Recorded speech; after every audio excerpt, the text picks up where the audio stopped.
बहुत सारे पशुपालक भाइयों के कमेंट आ रहे थे कि सर हम अपनी गाय या फिर भैंस को एआई करवाते हैं और एआई करवाने के बाद कुछ टाइम के बाद या एक दिन के बाद वह खून डालती है, यानी कि खून जैसे रेशे वह अपने वजाइना से, वल्वा से निकालती है।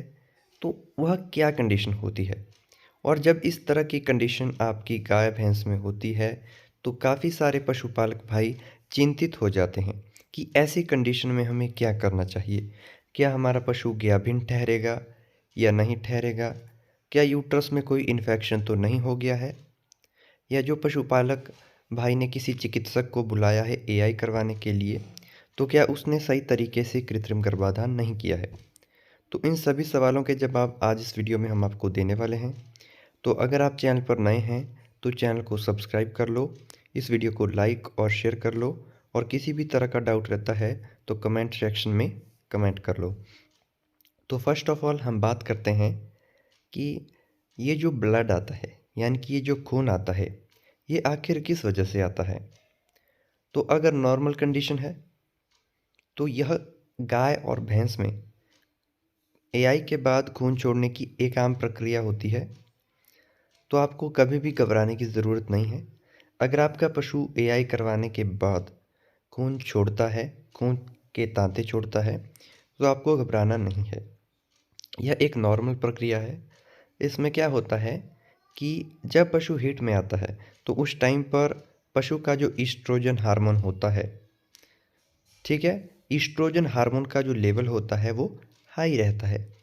और जब यह बहुत अधिक मात्रा में इसकी सिक्रीशन होती है तो उस कंडीशन में जो गाय भैंस होती है वह एआई के बाद, या कई बार हम एआई भी नहीं करवाते हैं, तो हीट जब ख़त्म होने की कंडीशन पर आती है तो ईस्ट्रोजन हार्मोन जब बहुत अधिक सिक्रीशन उसकी हो जाती है या बहुत अधिक हाई अमाउंट में इंक्रीज़ हो जाता है, तो उस कंडीशन में गाय भैंस खून छोड़ती है।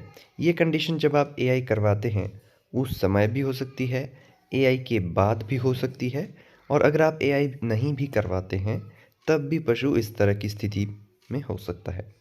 तो कभी भी आपको घबराना नहीं है। दूसरी कंडीशन ये है कि कई बार होता है कि पशु में किसी तरह की यूट्रस में इंजरी हो गई है। अगर बहुत अधिक हाई अमाउंट में किसी वजह से इंजरी हो गई है और बहुत अधिक मात्रा में ब्लीडिंग हो रही है, रेगुलर ब्लीडिंग हो रही है, तब आपको चिंतित होने की आवश्यकता है। तब आपको अपने पशु चिकित्सक से अपने पशु को अच्छी तरह से चेक करवाना है और किस वजह से या किस कारण से ब्लीडिंग हो रही है उसका पता करना होगा। और नॉर्मल कंडीशन में आपको घबराना नहीं है। जब आप पशु का कृत्रिम गर्भाधान करवाते हैं और उसके बाद छोटे छोटे तांते अगर गाय भैंस खून के निकालती है या देती है तो यह नॉर्मल कंडीशन होती है।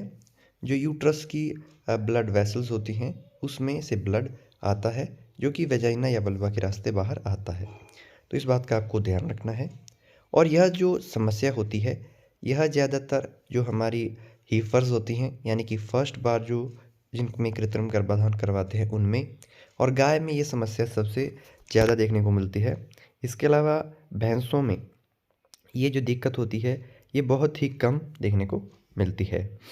तो इसीलिए आप जब भी पशु का कृत्रिम गर्भाधान करवाते हैं तो सही समय पर और सही हीट पर पशु का आप कृत्रिम गर्भाधान करवाइए। मिड हीट जब आप अपने पशु को देखते हैं कि आपका जो पशु है वह हीट में आ गया है, उसने डिस्चार्ज छोड़ा है, तो उसके बाद 18 से 24 घंटे के बाद आप पशु में कृत्रिम गर्भाधान करवाइए।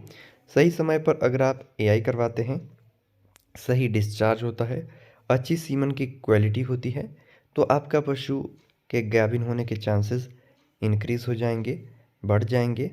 तो आशा करता हूँ आपका वीडियो समझ में आ गया होगा। तो मिलते हैं नए वीडियो में।